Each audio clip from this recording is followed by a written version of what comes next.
Here you go. I'm sorry it might be a bit wobbly at times. So I'm having to do it from my phone. But my first guest is a real goody two-shoes. He knows how to stand and deliver, and of course, he's a true Prince Charming.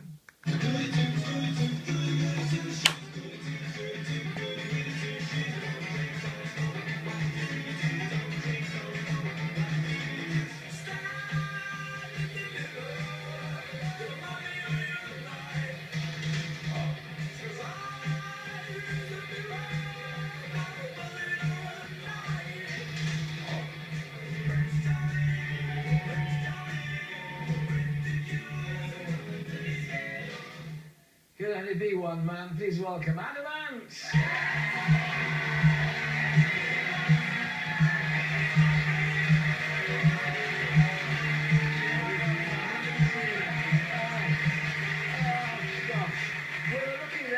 The imagery is always the thing, Adam, right from those early days. So you can never imagine just going on in a black polo and making dark trousers, can you? Maybe one day, not right now. But no, I was lucky because I was brought up watching first off Ready Steady Go and Ain't Your Lucky Stars, Jukebox Jury. Yeah. My mum worked for Paul McCartney, so it was kind of rock and roll was in my bloodstream, and I'd always watched music because first TV generation, and so I always equate music with watching it as well as listening to it. Yeah, so it's very. But what led you into that wonderful frogging on the the stand and deliver? Sort of well, there was sort of naval uniform in a way, weren't there? Hussars uniforms. Yeah, well, my grandfather, Walter Albany Smith, was in the Royal Navy in World War One. Yeah. And he was a Romany gypsy born in Oxford in a caravan in 1898. He ran away to join the army, and his mum got him out because he was 17. Then he joined the Navy, and he was fought the Battle of Jutland. He's a very big influence in my life, and he basically instilled in me the real deal in life. Got away without money, and kind of never hit a woman. That was a big one. Yeah. I remember when I was small, he had this fist because he was a boxer. He went, "If you ever hit a woman, I'll hit you," and it stayed with me. That's basic things. Lovely man, and so there was always that kind of naval thing in the family. Yeah. And I think Nelson was saved this country. I think him and Churchill were the two great savers of this country. So that's always followed through your music, really, and your image. Now you've got behind you two beautiful paintings. Yeah.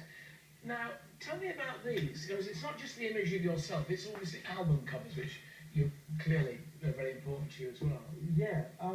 This is the album, my new album, the That's the Blue Back. Sorry, Mary and the Gunner's Daughter, and I had the title before the imagery. And normally I put my Fizzog on the cover of the album, but I saw these, and I saw this one. This is by an artist called Mary Jane Ansell, who's a wonderful new British artist. She's marvellous, and I saw it in the window, and I just fell in love with it. Yeah. Bought it because that was the Gunner's Daughter, and then I bought the next one. They're both called Girl in a Cocked Hat, 1 and 2, and I got them at my front room this afternoon. So and they're gorgeous. They could all come round to your place. And yeah, so it was serendipity, and I just thought I've got to have them, and it's just lovely to incorporate things you love. An iconic image that isn't you. You get a bit tired of putting your face on. There's only so many times you can do that.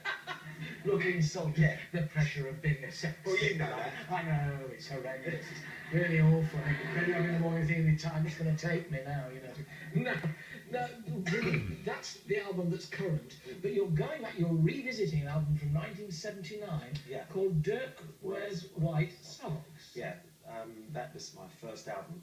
And you're now, for the first time, going to do it live at House of Apollo in April. Yeah, it was based. I'm a big fan of Dirk Bogarde, the actor.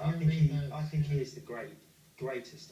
It might be the greatest living British actor. He's sadly passed away, but I loved his work because what I liked about him is he was a big listener for me. He was a matinee idol, like a kind of pop star doing Carry On, the In the House Doctor thing. They used to call him the idol of the audience. Yeah, and he just made this switch suddenly. He said no.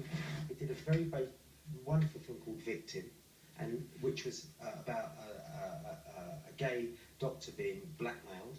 This was at a time before homosexuality was made legal. This was a very brave move for someone who was very, doing the basic, day-to-day. Yeah. Yeah. And he did that. Then he did The Servant, marvelous film. And then he went on to work with Rainer Werner Fassbinder. You know, he was very, very brave. And when I was making this album, I went to Hatchett's in Piccadilly, all in leather and one eye made up. And there's all these fans there, you know, like Doris and, you know, and I'm in the queue and it's, and he's there sitting perfect, you know, Windsor knot. And I eventually get to the front and Mr. Bogard, Dirk. And I lay it down. He said he crossed out his signature. Yeah. No, he crossed his signature, and he said an ink pen. And yes, what's your name? No, absolutely not perturbed at all. Could have just been yes. And Adam, okay, thank you very much. And that was it. So that was my meeting with the wonderful Dirk. Not a letdown, then. Not a letdown, but he eventually did entertain Mr. Sloane at the Royal Exchange Theatre in Manchester with Sylvia Sims, who's another wonderful actress, taught me everything there is to know about all the acting I managed to do. And she'd worked with Dirk, you know, she knew Dirk. And I'd written a really detailed letter to Dirk asking him to sign one of the later books, and he didn't get back. And I wrote a letter telling him about the album. And he said, she said, did he get back to you? I said, well, actually, she said, bugger off, phone him up now. You know, she was really upset. But Sylvia, she worked with Lawrence Harvey, and, you know, these are people you just see in books, and she's worked with these fabulous, hard-working actors. And I did theatre, I did two John Walton plays, did Funeral Games and Entertainment Mr. Slow, I did West with Bruce Payne. And acting, I have most respect for theatre actors because I have never, ever worked that hard. Really? I've never... I've just done 44 shows in the USA on the trot, and it's nothing compared with going out every night because you have to bring that all in. And I've got enormous respect for the theatre. Well, look at your imagery now. It's nice that you're still conscious of imagery. We have got some stills here. All sorts of people have tried to copy your look. We found 3 celebrity examples. We've got Kate Beckinsale. There you are. Everybody tries. That's dresses you one Halloween. Paddy McGuinness, he's also had a go at you to promote a TV show. That's good, I like that.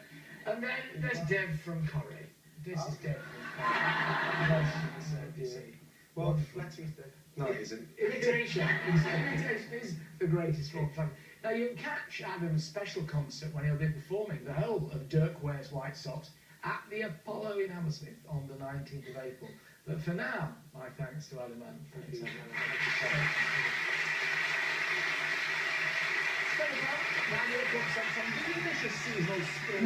My little thing there at about the same one at the top. Prince Charming. Prince Charming. Hope that's okay. Bye.